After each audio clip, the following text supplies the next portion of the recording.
ወጣትነት እንደ ንጋት ፀሐይ ነው። ሳታስተውለው ይገዘግዛል፣ ሳትጠቀምበት ያልፋል። ዛሬ በጉልበት ያልገነባውን ነገ በጸጸት አታገኘውም። አይምሮህን የሚቀይሩና ለነገ ዋስትና የሚሆኑ እነዚህን 50 እውነታዎች ራስህን ጠይቅ። መልሱ ያለው አንተ እጅ ነው። ስለዚህ እነሆ ወደ 50 ምክሮች እንሄዳለን። በመጀመሪያ ግን ለዚህ ቻናል አዲስ ከሆናችሁ ሰብስክራይብ በማድረግ ቤተሰብ ሁኑ።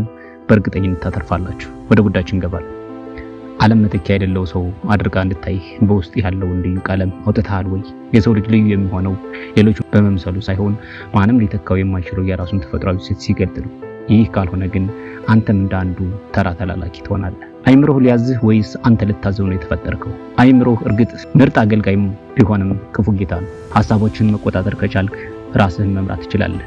በራስህ ላይ የምትናገረው ቃል የህይወት ትንቢት መሆኑን ተረድተሃል? አልችልም ስትል አይምሮ ውድቀትን ይፈልጋል። እችላለሁ ስትል ግን ወደ ስኬት የሚወስዱ መንገዶችን ይቀይሳል። የሰው ልጅ ስነ ልቦና በፍርሃት የታጠረ መሆኑን አውቀህ ለመውጣት ምን እያደረግክ ነው? ብዙ ጊዜ የምንፈራው ነገር በገሃዱ ዓለም የሌለ በአይምሮአችን የተሳለ ጥላ መሆኑን ተረድተህ ታውቃለህ? ፍርሃትን ተጋፍተህ ስትቆም ራሱ ፍርሃት ይፈራሃል። ሰዎች ለአንተ የሚሉትን ከመስማት የውስጥህን ድምፅ ማዳመጥ ለምን ተሳነ? የሰዎችን አስተያየት ያንተ እውነት አይደለም። በራስ የምትተማመን ከሆነ የዓለም ተቃውሞ ጉዞህን ሊያስቆመው አይችልም። ጊዜው በፍጥነት እየገሰገሰ ሳለ አንተ የምትቆመው ለምንድን ነው? ጊዜ ለማንም አይቆምም።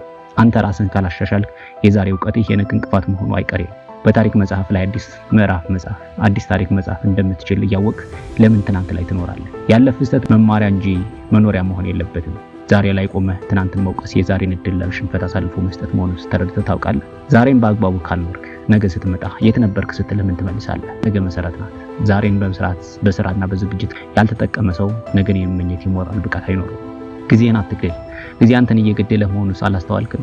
ጊዜ የህይወት ጥሬ ዕቃ ነው። ጊዜህን ማባከን ማለት ህይወትን ማባከን መሆኑን ተረድተህ በአግባቡ ተጠቀምበት። የማትቀይረውን ትናንትን በማሰብ የምትቀይረውን ዛሬ መግደል አያስቆጭህም? ጉልበትህና ጊዜህን ልትቆጣጠረው በምትችለው ዛሬ ላይ አውለው። ትናንት የተቆለፈ በር ነው፣ ዛሬ ግን ብቸኛው መተላለፊያ ነው።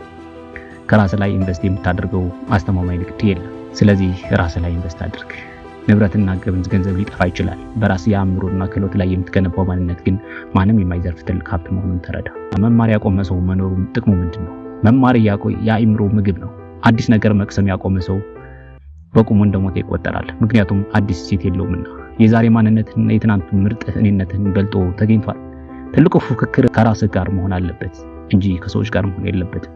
በየቀኑ 1% እንኳን ካላደግ ወደ ኋላ እየተመለስክ መሆን ልብ በል። በሊፍት መውጣትህን ፈልገህ የደረጃውን ውበትና ልምድ እያጣ ይሆን? እያንዳንዱ የህይወት ፈተና ለቀጣዩ ከፍታ ብቁ የሚያደርግ ልምድ ነው። ሂደቱን መናቅ መጨረሻውን ዋስትና አልባ ያደርገዋል። በአንድ ጀንበር የበቀለ ዛፍ ጥላ እንደማይሆን እያወቅህ ለምን ውጤቱ ላይ ትቸኩላለህ? ትልቅ ነገር ትልቅ ዝግጅትና ረጅም ጊዜ ይፈጃል።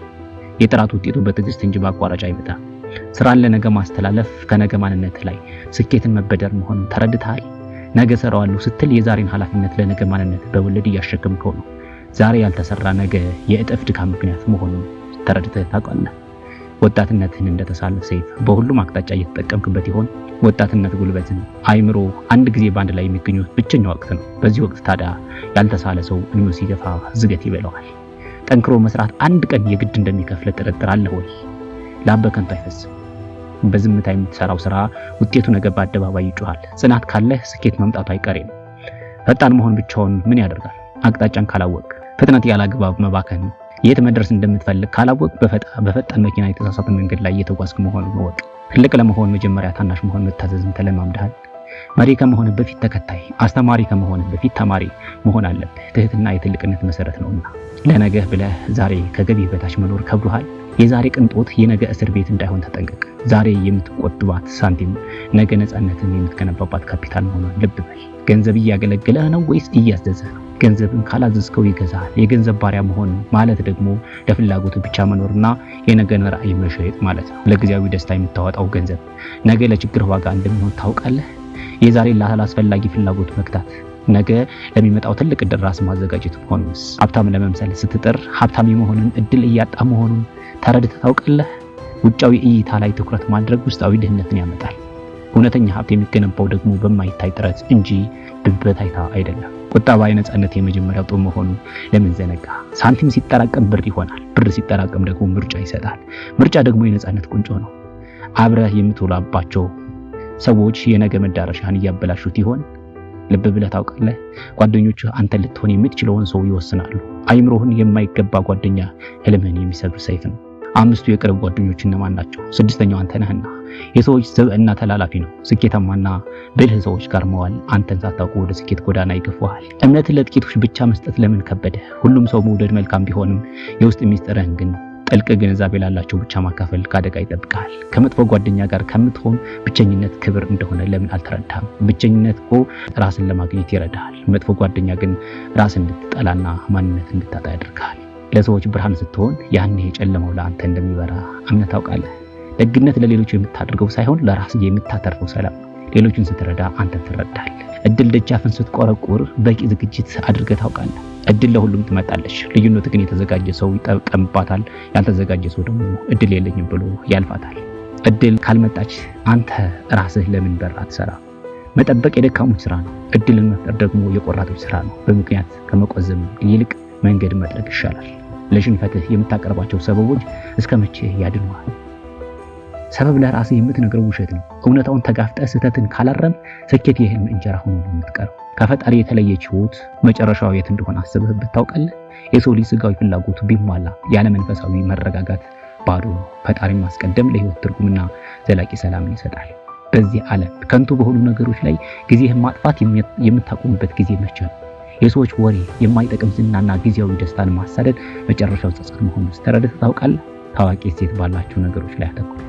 ሁሉም ነገር በልክ ማድረግን ለምን ከበደ?